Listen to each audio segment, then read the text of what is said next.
However, what has become a little bit of a catchphrase for this mission, everyone is reporting full moon joy.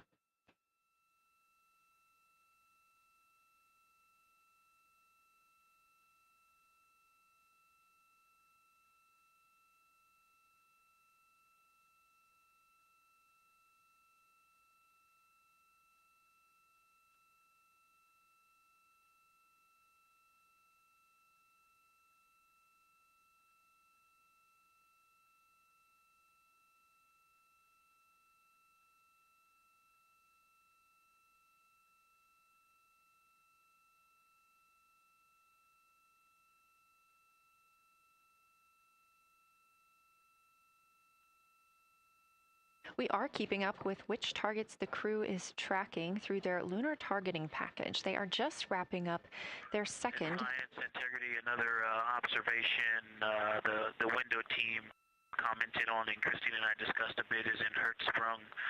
The solid and intact crater is very smooth. If it were a dirt road, it's very hard packed, and then you go outside of it, and that outer crater, that's the one that is older. It is a little rougher and more jagged, and starts to get into more loose-looking terrain, and the smooth interior also causes the craters that are inside of the larger crater, the smaller craters, to have really sharp edges, sharp, distinct edges. And just a general comment on that area, Hertzsprung, that whole area, the average albedo there is darker. That is, I would say, 3.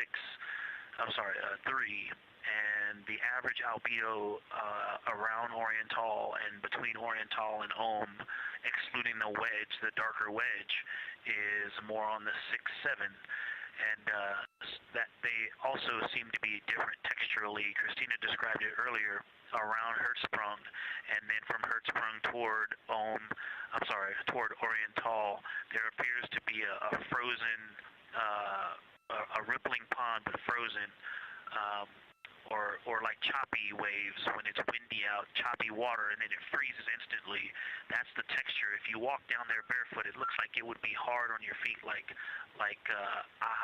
lava. After it's cooled, it would be pokey. Except for right there in the center of Hertzsprung, it looks paved, like a paved road, nice and smooth.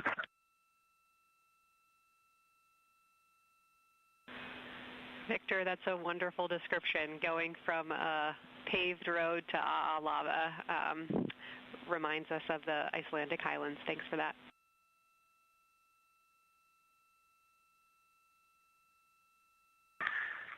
And science, another in the interior of the very intact, the interior of the intact crater at Hertzsprung is albedo variation. I think I heard one of the window crew maybe say color variation, but definitely albedo variation. There's lighter patches and slightly darker patches. It's not swirling, it's just patchy. It just has spots that are lighter, and I would say a predominantly darker average area. Great descriptions, Victor. Thanks. Not swirly, just patchy is really helpful for us.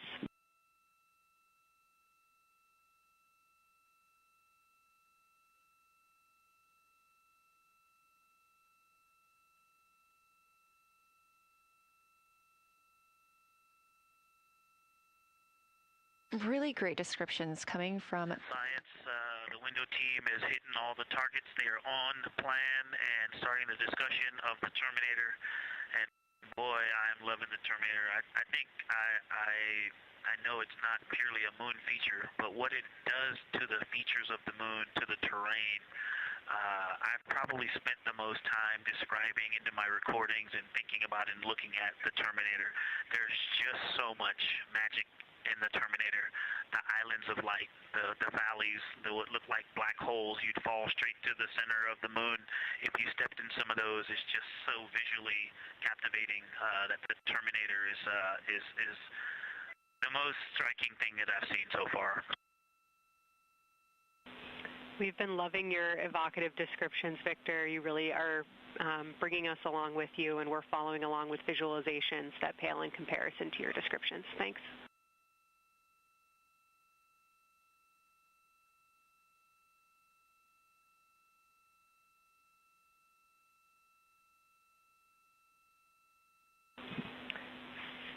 Integrity Science, one more question on a status of what the window team chose to observe for crew choice.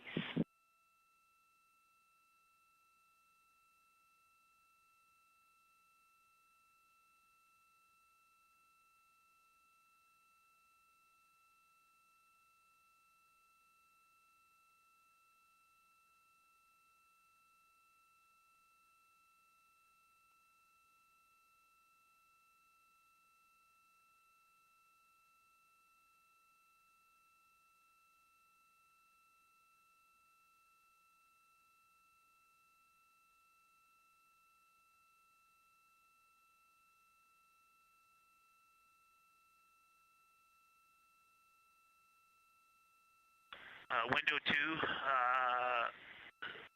talked about Vavilov, looked for suspended dust, and the Terminator.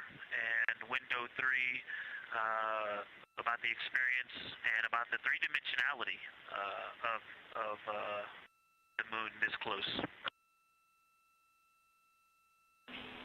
Wonderful. And another observation about Oriental, I would say, is the features going off to the southwest, the two large, almost look like scratches in the surface. I don't know if they're rays or canyons or collapsed lava tubes, but two distinct features that are almost parallel going off southwest from Oriental Basin. They are the first things that made me notice parallax of our trajectory looking out at Oriental. That and in the inner walls of the east side of the crater rings, you really get a sense that we're flying over something with elevation and terrain, and they look different from this orientation. Love to hear it, Victor, and you had it that those chains are actually crater rays, secondary craters formed from the formation of Oriental.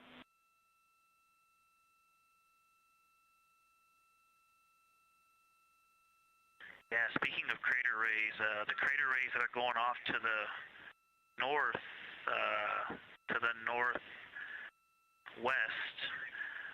that run off toward Hertzsprung and I believe toward Vavilov. I'm not looking at it right now, but those crater rays are very interesting. They're all very small. I know you've imaged this, but they're all small and they look like, you know, a big impact launched rocks and things that made smaller impacts down the way. But something very interesting, and again, you can see this in imagery, but some of them are parallel, and then some of them converge toward the center of Oriental. And then I think I even saw some that maybe diverge, which not diverge, but that are convergent, which indicate multiple large impacts that created a lot of secondary impact crater rays. Fantastic, Victor, and I'll note that we can infer that you're looking down at your freshly named Integrity crater, which is near the end of one of those beautiful crater rays from Oriental. Thanks for the description.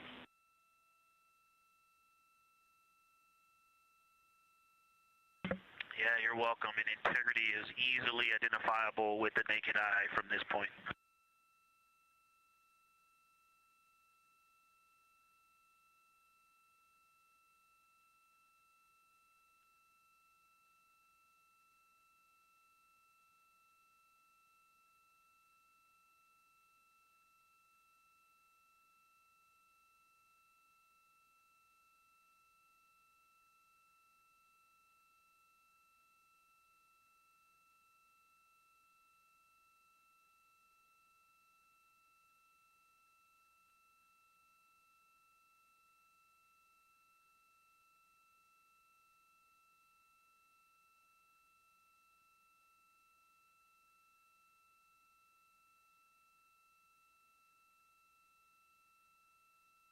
We've been hearing some great situation reports from Victor Glover, the pilot of the Artemis II mission, calling down to the science team, letting them know what he is seeing. And one of those things is Hertzsprung Basin.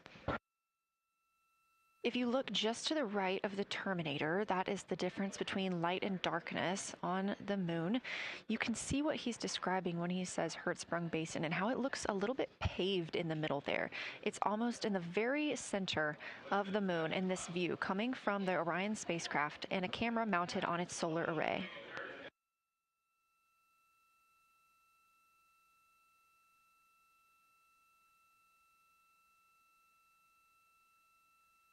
We are now 4 days, 23 hours, and 23 minutes into the flight of Artemis II, and we are standing by for their lunar loss of signal in about 43 minutes. Again, the spacecraft will fly behind the moon, and during that time, we won't have communication with them. They will be out of reach of our deep space network. However, we will regain communication with them approximately 40 minutes later when they come around the other side of the moon.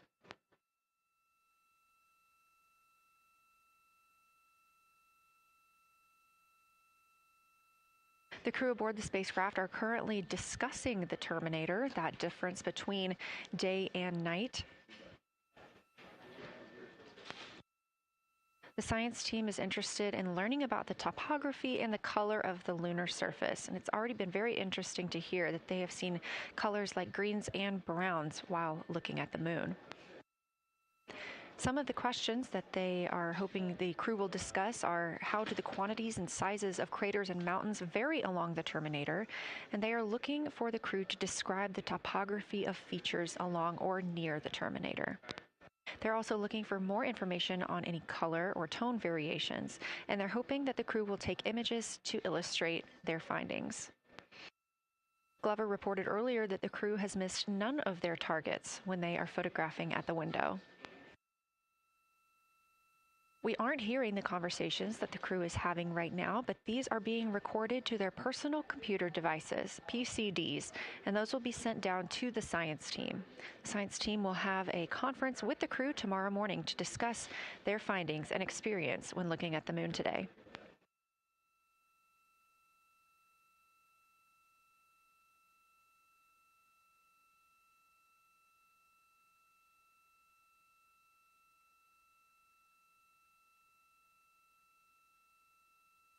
We have a few minutes left while the crew is discussing the terminator. And if you're just joining us, you're looking at a live view of the moon, our moon, from the Orion spacecraft and a camera on its solar array. Inside that spacecraft, 4 astronauts: Reed Wiseman, Victor Glover, Christina Cook, and Jeremy Hansen, the first 4 people to fly around the moon in over 50 years.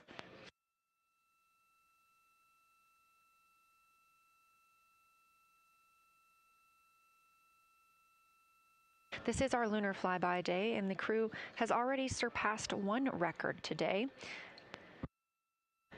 The crew passed the Apollo 13 distance record at 12:57 p.m. Central, 1:57 p.m. Eastern. Canadian Space Agency astronaut Jeremy Hansen calling down that he hopes it's a record soon broken by other explorers.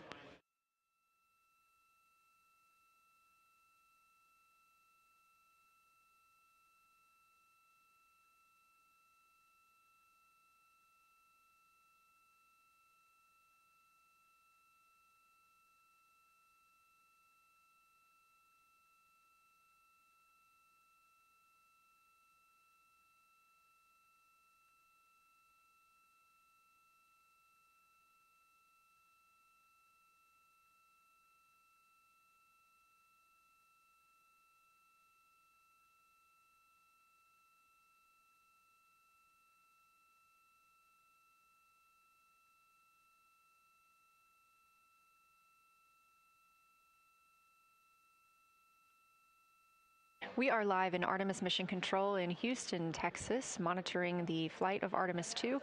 All of the flight controllers here, each monitoring a different system aboard the Orion spacecraft.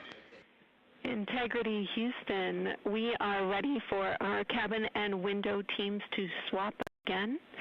We have a 15-minute handover time here, and I have a couple of items I want to read up to you.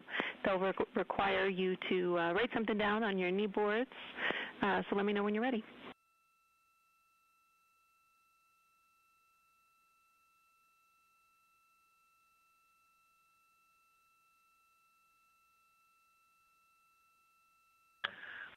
Okay, Houston, we are ready.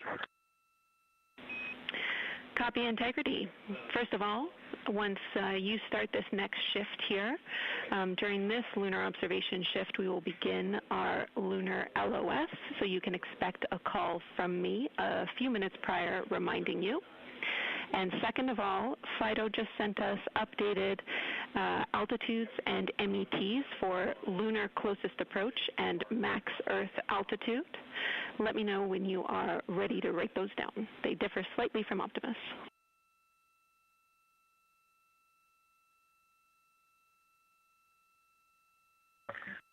Thanks, Jenny. We are ready to copy.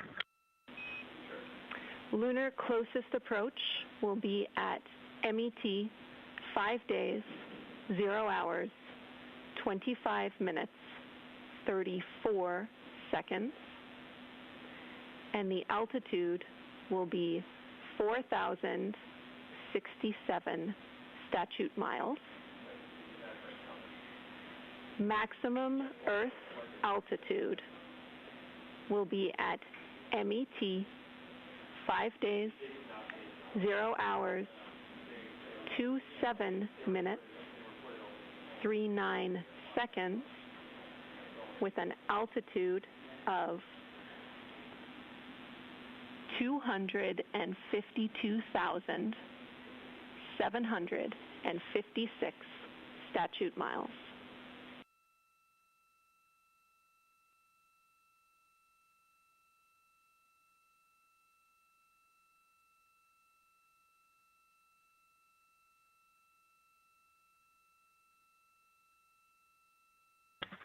The crew really wants to ask for that in kilometers and in parsecs, but thank you for those. That is great. Thanks for that update. I'll send Fido to work, and I appreciate the metric. Other than that, I have no new vehicle statuses to pass to you. Enjoy your handover time, and we're looking forward to picking back up with you shortly.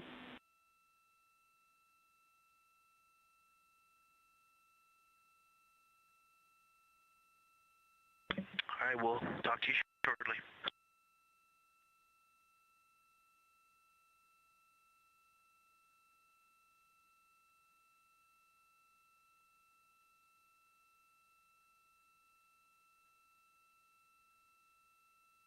Those words called from Capcom Jenny Gibbons, CSA astronaut and Artemis II backup crew member, to the crew working aboard the Orion spacecraft. Had a little bit of a view inside the cabin. As you can see, it is very dark. The crew has turned off the lights, and the light that you were able to see is coming through the window, a reflection of Earthshine and from the moon.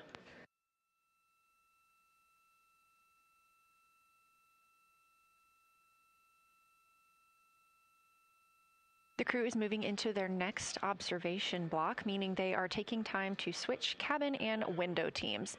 We've had Reed Wiseman and Jeremy Hansen at the windows taking pictures and making annotations and recording some audio files that will be downlinked later to the science team. Meanwhile, Victor Glover and Christina Cook were in the background serving as support. They were also timelined to enjoy a little bit of their midday meal. Now that we are swapping positions, the support team becomes Reed Wiseman and Jeremy Hansen. They will be in the background helping with SD card swaps, as well as providing those situational reports to the science team. Victor Glover and Christina Cook will be the astronauts at the window, photographing and speaking into those PCDs, portable computing devices, about what they're seeing on the moon. As you heard Capcom Jenny Gibbons call to the crew, this block is also when we will lose communications with the crew. That LOS, or loss of signal, scheduled to be less than 35 minutes from now. We anticipate to be out of signal with them for about 40 minutes, and will regain that communication once they've flown around the other side of the moon.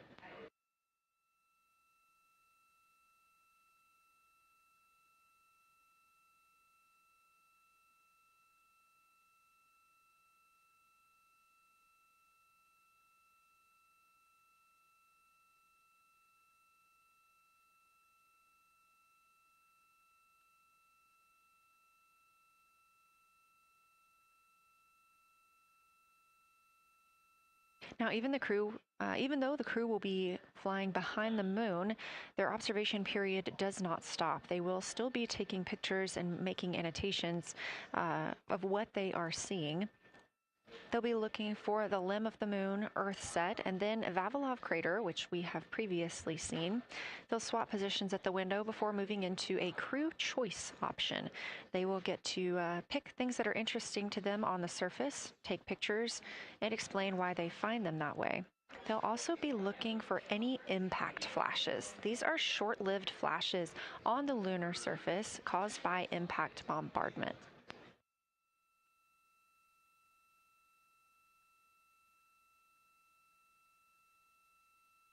Just before Earthrise, the crew will be looking for lofted lunar dust. This may be lofted just above the lunar surface, and we could only see it just before Earthrise along the dark western limb. Any Earthshine would illuminate potential lofted dust.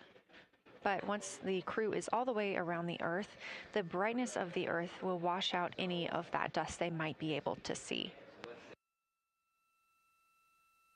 These were based on observations from Apollo missions and orbital spacecraft, and so we're very interested to see if the crew might be able to capture some of that lunar dust today.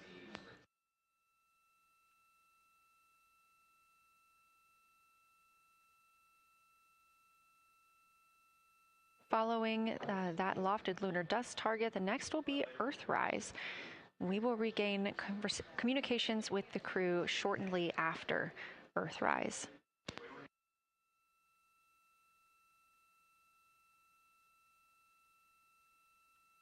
There will be a short observation break period where the moon is not in view. That's because we are also anticipating the crew seeing an eclipse today. The moon won't be in view because the team here in Mission Control Houston will need to change the attitude of the spacecraft and ensure that its solar arrays are gathering light from the sun heading into that eclipse period. So we will have communication with the crew, we just won't be able to see the moon. However, we will have views during that eclipse time frame. During that time, the science team is looking to know it will only be illuminated by Earthshine at that point. So they want to know what the whole moon looks like overall, but they also want the crew to look into deep space and potentially see if they can spot any planets.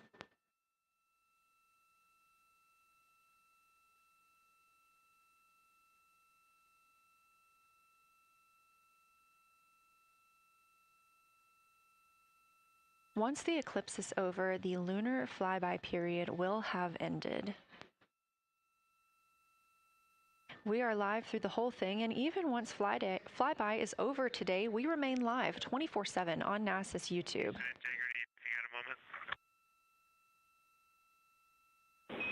Go ahead.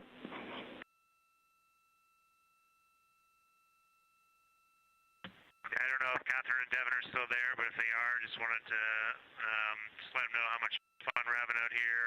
It's extraordinary to be on the far side of the moon right now, just see it hanging out there and looking back at the Earth. And Ashley and Kaylin, I know you're back in Canada, but if you happen to be watching too, just wanted to say hi to all you guys. Love you guys, and we'll be heading back your way shortly.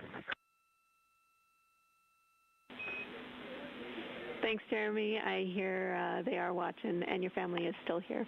So thanks for passing that along.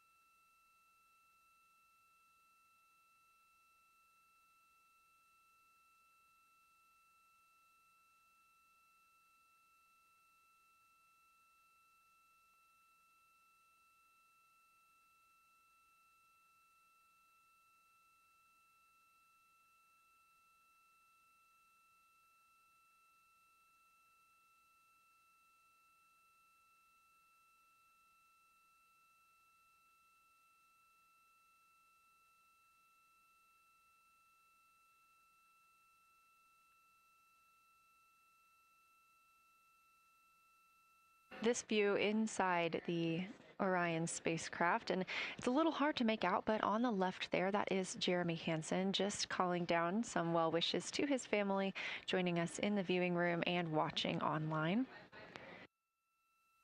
Currently in the window are Victor Glover and Christina Cook. They are taking pictures outside of the window as they are now in their flyby observation block. At this time, Reed Wiseman and Jeremy Hansen are serving as support crew members, and they are also going to have an opportunity to enjoy their midday meal at this time.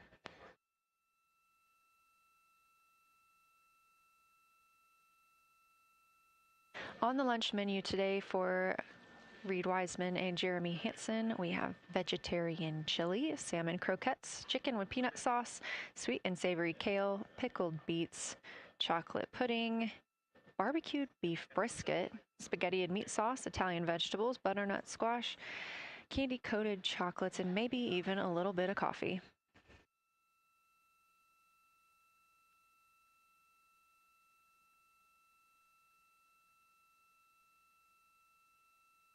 And if you look closely, you can see it looks like they are getting into some of their food for the midday meal. All of the food on the spacecraft is rehydratable. We don't have an option for fresh food as there's not a refrigerated section of the Orion spacecraft. So all of this food can either be rehydrated or eaten straight from the package, just depends on what the food actually is. And for food that needs to be rehydrated, there is information on each package of how much water needs to fill that bag and what temperature it needs to be.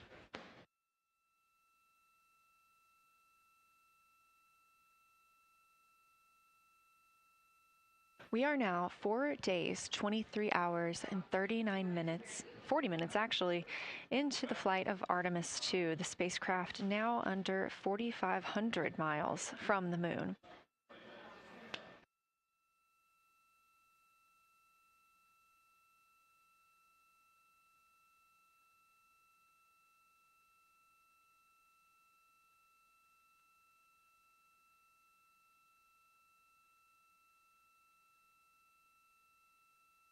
We are now also under 30 minutes away from loss of signal with the astronauts. We will regain that communication about 40 minutes later.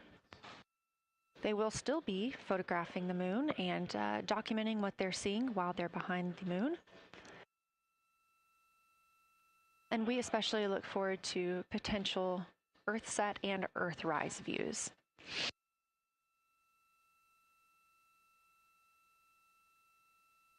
As you can see on the left side of your screen, we are streaming this solar array camera view throughout the flyby.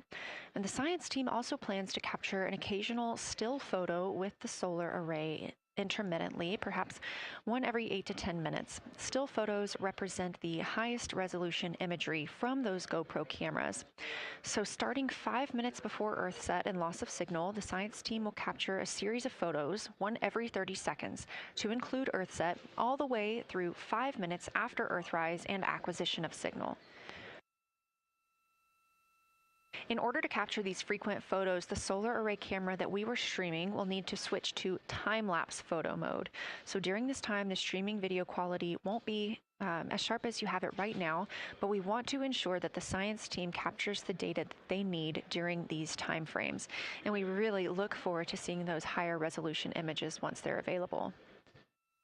But with the view you are seeing right now, we are sharing bandwidth on the Orion spacecraft with every system that is keeping the spacecraft powered and the crew alive, especially the environmental control and life support system. As this is the first flight with crew, this is also the first flight of a life support system, keeping the crew healthy and safe on the way to the moon and the way home.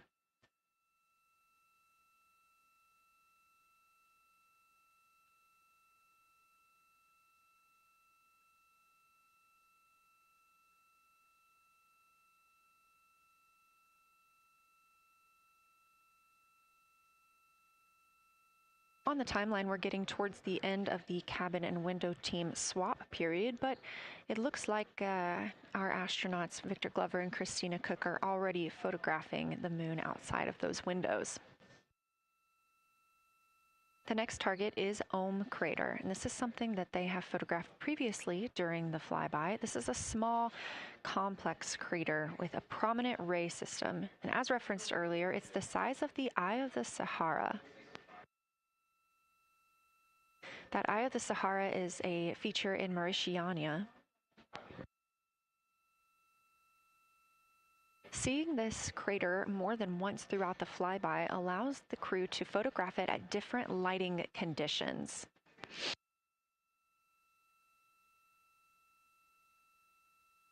Those different lighting conditions help expose different portions of the target and can help the science team learn a little bit more about how it formed and what it is today.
Again, this view inside the spacecraft as the crew continues photographing the moon outside their windows.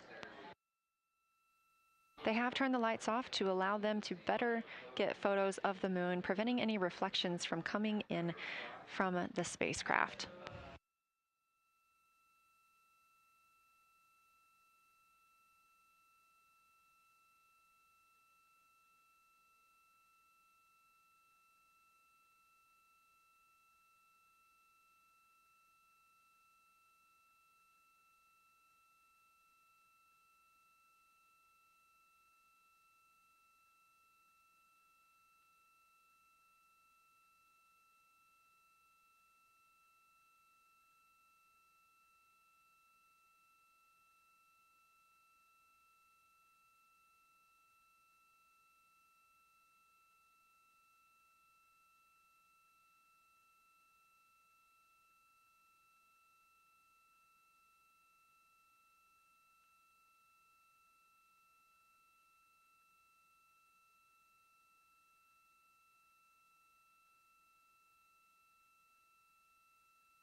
We expect the crew to be targeting Ohm Crater for another 6 minutes or so before they move into a discussion of the limb.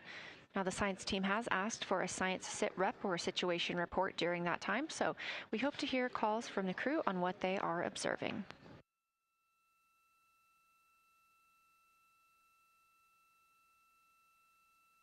And even just an hour or so ago, we could see about half of the moon. We are now continuing to see more of the far side lava flow that we often see on the near side of the moon and that we can all see from Earth. That has mostly gone away. We are now just seeing very little of Oriental. That's down to the bottom right of the moon. You can see just Oriental. That's down to the bottom right of the moon. You can see just a small dark portion near the limb. Again, we use the Deep Space Network to communicate with the crew members when they are this far from Earth.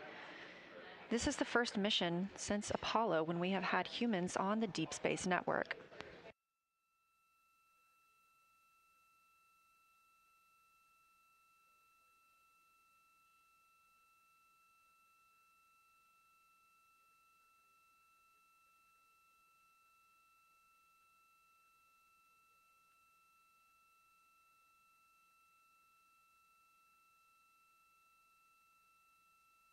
As you recently heard Capcom Jenny Gibbons call to the crew, we expect their closest approach to the moon to be at MET, or mission elapsed time, of 5 days, 25 minutes, and 34 seconds.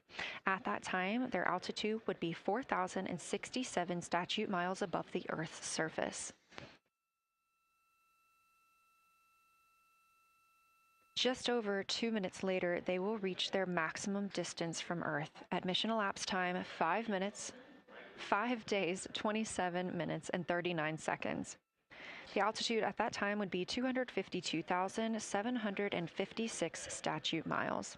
These are our latest numbers, and we'll make sure to verify and confirm those once those milestones have been achieved. Obviously, we will be without communication to the spacecraft at that time, so once we regain communication, we will make sure to find out those numbers and report those to you.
Checking in on the lunar targeting package, the crew is now in their discussion of the limb, seeing the limb of the moon, that illuminated part.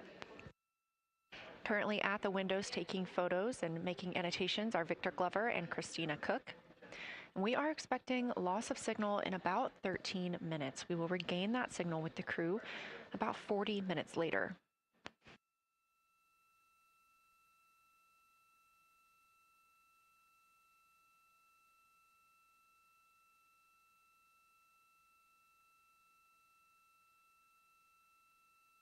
A milestone worth mentioning that this day marks the first time in more than 50 years that humans will observe the moon directly, a critical opportunity to practice how lunar science will be conducted during future Artemis missions.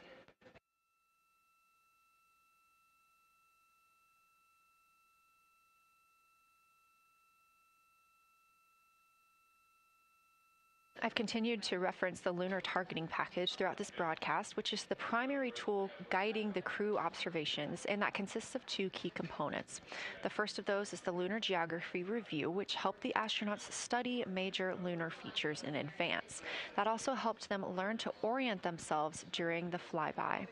The Lunar Targeting Plan provides a detailed timeline of observation targets, background science context, and specific instructions for the picture the crew should take, and verbal descriptions of what will be helpful to the science team reviewing those pictures later. That's what we've been tracking real time and what the crew is using right now to keep up with their next milestones.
Integrity Houston, 10 minutes till the LOS. We'll take a snappy sit rep from the cabin if you have one.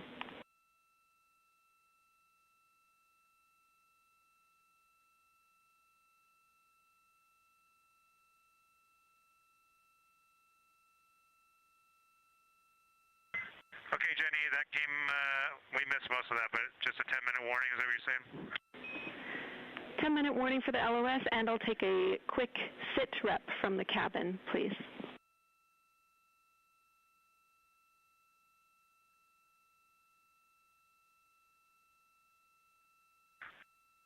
All right, cabin is still full of excitement. We've got Christina in window 2, Ike in Victor in window 3. Reed's actually been trying to get some images out of the docking tunnel. We can see the Earth and the Moon and part of the Moon out of the docking tunnel, which is pretty good. And I'm just grabbing some footage right now with our interior cameras.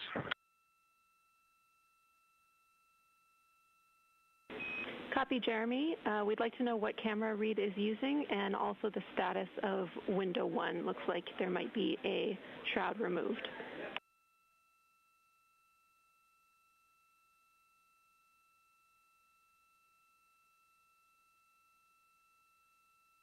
Okay. Reed was using the Z9, and the T-shirt shroud is still on window 1, but we took the camera out of it, so maybe that's what you're noticing. But when I looked in there, I saw a lot of sunlight reflecting around. Copy. That makes a lot of sense to us, Jeremy. I want to remind you, coming up on this LOS, that we'll take sit reps in the blind, and as more and more of the Moon is in darkness, we will take any report you have on impact flashes.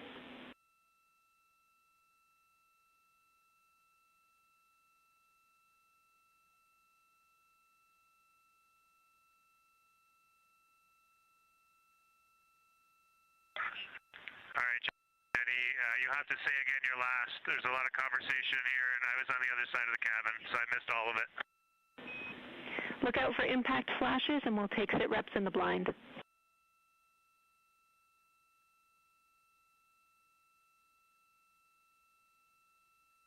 Okay, impact flashes, sit reps in the blind. We got it. And yeah, just so you understand what's going on with window 1, there is light coming through the outer hall from window 2 into the inside of window 1, if that makes sense. Like, I can see the inside of the vehicle when I look between the 2 panes of glass. Copy.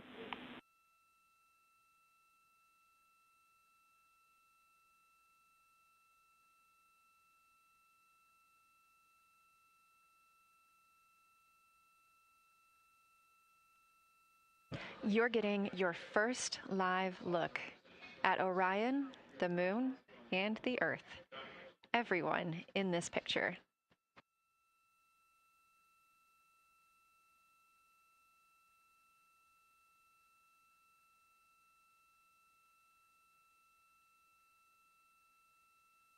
This is a live view from the Orion spacecraft.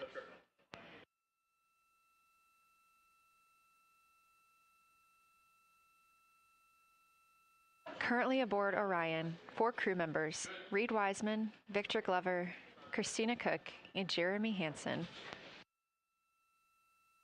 And on the Earth, all of us, all of humanity. You can see the moon is starting to get a little bit dimmer as the astronauts are going to pass behind it. Now 6 minutes and 26 seconds away from that loss of signal. Again, we will be out of communication with them for about 40 minutes until they come around the other side of the moon and we can re-establish contact.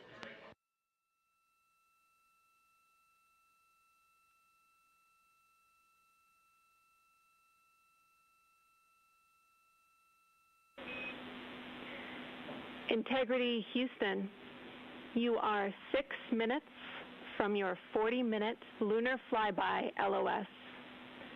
From all of us, it's a privilege to witness you carrying the fire past our farthest reach. Thank you. Godspeed.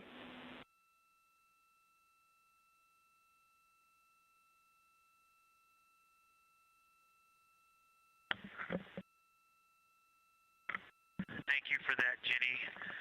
And thank you to all of you for allowing us the immense privilege to be on this journey together.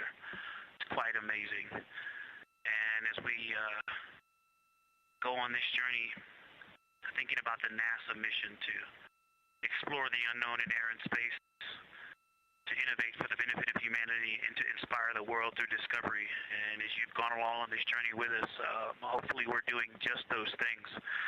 And as we get close to the nearest point to the moon and farthest point from Earth, as we continue to unlock the mysteries of the cosmos, I would like to remind you of one of the most important mysteries there on Earth, and that's love. Christ said in response to what was the greatest command, that it was to love God with all that you are. And he also, being a great teacher, said the second is equal to it, and that is to love your neighbor as yourself. And so, as we prepare to go out of radio communication, we're still going to feel your love from Earth, and to all of you down there on Earth and around Earth, we love you from the moon.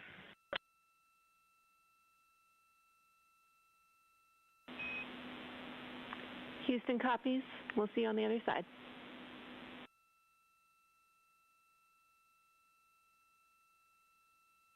We will see you on the other side.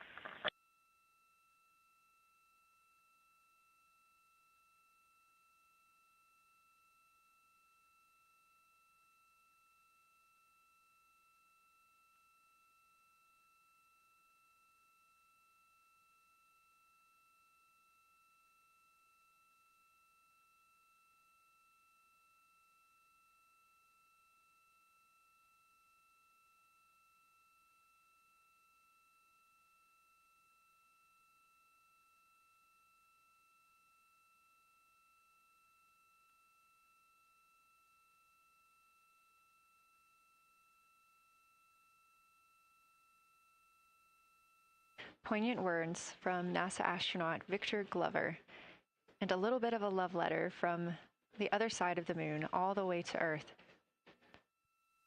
Glover touching on the teachings of Jesus, including to love your neighbor as yourself. We are now less than 3 minutes away from loss of signal with the Orion astronauts. The Artemis II crew will be out of signal for about 40 minutes as they are on the other side of the moon, continuing their work photographing the lunar surface, and they will reemerge, and we will also get this view on the other side.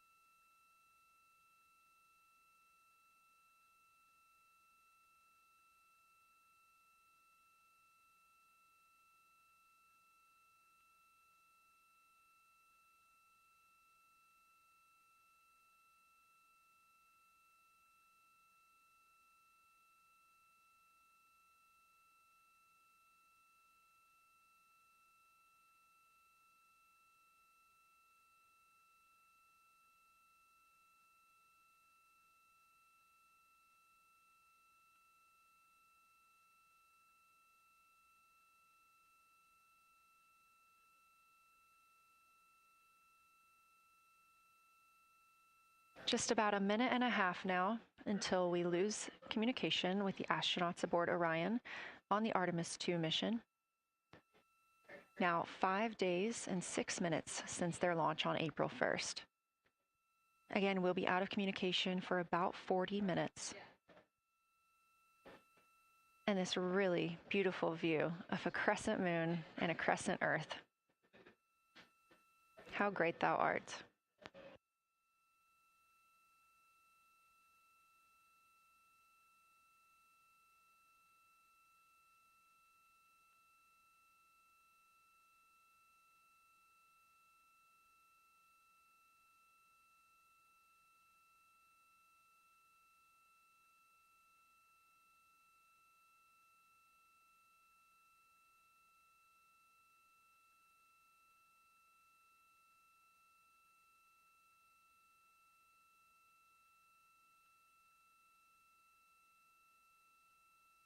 "30 seconds now until we expect loss of signal.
And we have confirmation of loss of signal of the Orion spacecraft as it flies behind the moon. We expect to regain communications with them in another approximately 40 minutes.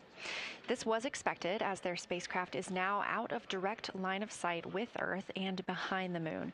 And this is a poignant moment as it's the first time in over 50 years that we have humans completely unreachable by anyone else on Earth. No matter how distant or secluded, we could reach anyone living on Earth, but while the crew flies behind the moon, it's simply impossible to make contact with them. This is a live view inside the Science Evaluation Room here at Johnson Space Center and just down the hall from Mission Control. This team has been monitoring the flyby all day as the team has continued capturing targets on the lunar surface.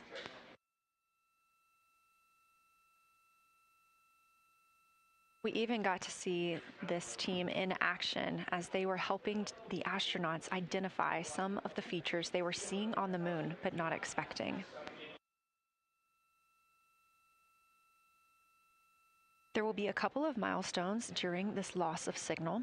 The first will be when the astronauts make their closest approach of the moon. at MET 5 days, 25 minutes, and 34 seconds, when we expect they'll be 4,067 statute miles above the lunar surface. Their maximum Earth altitude will be reached just 2 minutes later, at 5 days, 27 minutes, and 39 seconds, when their altitude should be approximately 252,756 statute miles.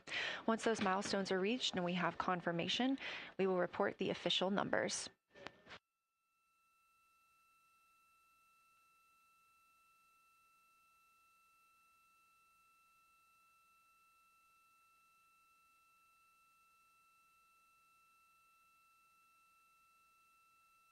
Throughout the Artemis II mission, astronaut voice, images, video, and vital mission data must traverse thousands of miles, carried on signals from NASA's powerful communications systems, the Near Space Network and the Deep Space Network. Let's learn a little bit more.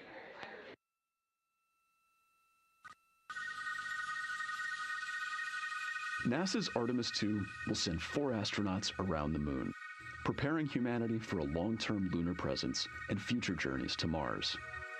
Enabling communication and navigation for this test flight are NASA's Near Space Network and Deep Space Network.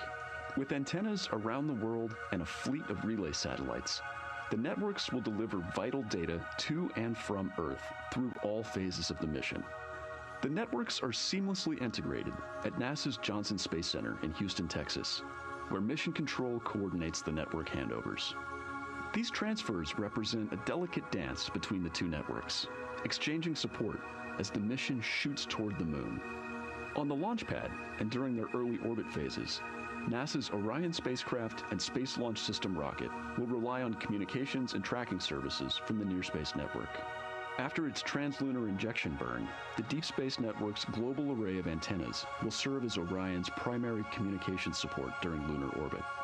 As the mission journeys farther into space and away from Earth, signal strength weakens and bandwidth is conserved for crew communications. The astronauts will have a near constant connection to Earth, ensuring their safety on a journey farther into space than ever before. We say near constant because as Orion goes behind the moon, a planned loss in communications will occur. The Deep Space Network will be standing by to reacquire the signal as Orion reappears. The Artemis II mission also provides an opportunity to test new capabilities. Using laser links, NASA will periodically transmit Orion data to showcase the benefits laser communications could have for future human spaceflight missions. The data from Orion, sent by radio signals or laser links, is massive. The mission is gathering images, data, and video, while also generating details about mission health and crew voice files. All of that data gets processed here on Earth, where systems compress it for efficiency. In the future, we'll upgrade these systems on Earth so that image and video clarity improve with each moon mission.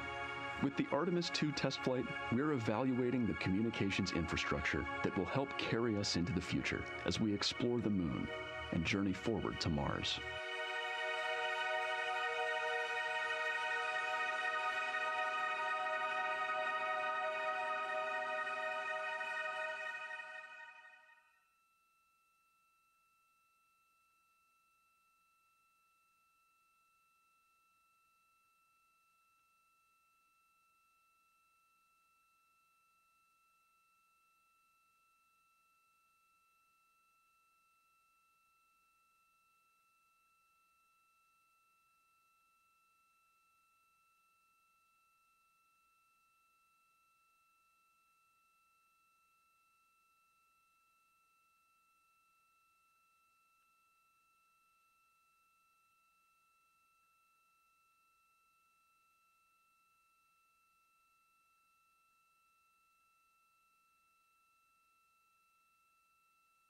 We are now about 33 minutes until we expect to regain communications with the astronauts aboard Orion. And in the meantime, I've got Dr. Kelsey Young, Artemis Science Flight Operations Lead, here with us. Thanks for joining me, Kelsey. Thanks for having me. This is such an exciting day. Oh, no kidding. It has been so cool to hear you communicating directly with the crew. And I know that you have been preparing for this for years, so I am so excited for you and for your team. So just to get into that background a little bit, tell me about your background and what you've been doing on console. My background is as a field geologist. Actually, I studied impact cratering in the field for my PhD, so all these descriptions of impact craters have me just absolutely swooning. How I got into this, though, is, during my PhD, I got an internship at NASA and ultimately never left to integrate science into flight operations. So we developed the Science Officer Console, for which this is the first mission we're supporting. We developed the Science Evaluation Room that's right upstairs, and so it's so gratifying to see this operation structure come to fruition, especially on a day like today. I would have to imagine so. And we've got a great view of the Science Evaluation Room right now. Is there anything that has stood out to your team so far? Absolutely. So as you might have heard in some of the press briefings and content that, we've been putting out, color and albedo were really exciting targets for us. We've heard several amazing color descriptions so far. Just to highlight maybe one of them, we heard about greenish and brownish hues near Aristarchus, which is actually a feature that we can see here from the near side. And those greenish hues could actually tell us something about the volcanic evolution of that area. So you can bet that the science team is going to be prioritizing downlinking those images and the crew audio that we didn't hear that went into those recordings to learn a little bit more. Wow, that is fascinating. I was hearing those colors and very interested just from a personal standpoint, because looking at the moon from, 250,000 miles away, we don't see green or brown. So just images from. But then we start to get into describing the Terminator, as well as looking for things like lofted dust, which tell us about the modern lunar environment. Then the vehicle's going to orient away from the moon for an hour and then pivot back for the eclipse observations, which is a whole different set of science observations that we're really looking forward to. It's kind of nice that the crew will get a little break in there, because they have been hitting it hard today with photos and videos and annotations. What are you hoping that the crew sees coming up? Is it that lunar dust? Oh my goodness, that's a hard question to answer. I mean, we've already gotten such great descriptions. I mean, the Terminator seems to just be like one of their favorite things to look at and describe. So I feel like, that was something we were looking forward to. I feel like we've really gotten some great descriptions. So absolutely, I'm looking to the human moment of Earthrise. Lofted dust is an exciting one, and lofted dust will be a target for them in the right around the time of Earthrise, but again in the eclipse period. So I'm really looking forward to seeing. I mean, they've already highlighted just in the course of their flyby so far how the moon has changed, and this is going to be even more dramatic change to go from their end of this kind of lunar illuminated piece of the flyby into the eclipse time frame. And I can tell you they're going to be experiencing a very different moon during that time, and I can't wait to hear what their observations are. Yeah, that's absolutely fascinating, and what an privilege that we get to do that on this mission, because that's not always the case. If we had launched on a different day other than April 1st or 2nd, we wouldn't have gotten to see that eclipse. Is that right? That's correct. April 1st and 2nd. I will say, I was asked a lot in the weeks leading up to the launch, well, what's your favorite day? And my answer truly was, there is no bad day to launch to the moon. We were going to get great science out of it no matter what, but it's a really neat opportunity to, bring the sun into the picture, bring different planetary bodies into the picture while still literally keeping the moon in center stage. Fascinating. So what differences are we looking for at each site? We're hearing a lot of different terms. We're looking at craters. We're looking at mare. What are the differences that you're hoping to see? We do have, as you highlight, kind of different prompts for each target. That's what they're looking at in their lunar targeting plan, which I know you've been showing. And we have even different prompts for the person with the really long lens on the camera versus the people with the unaided eye. And you've heard the crew talk about, oh my goodness, when I go from one to the other, I can really detect different nuances.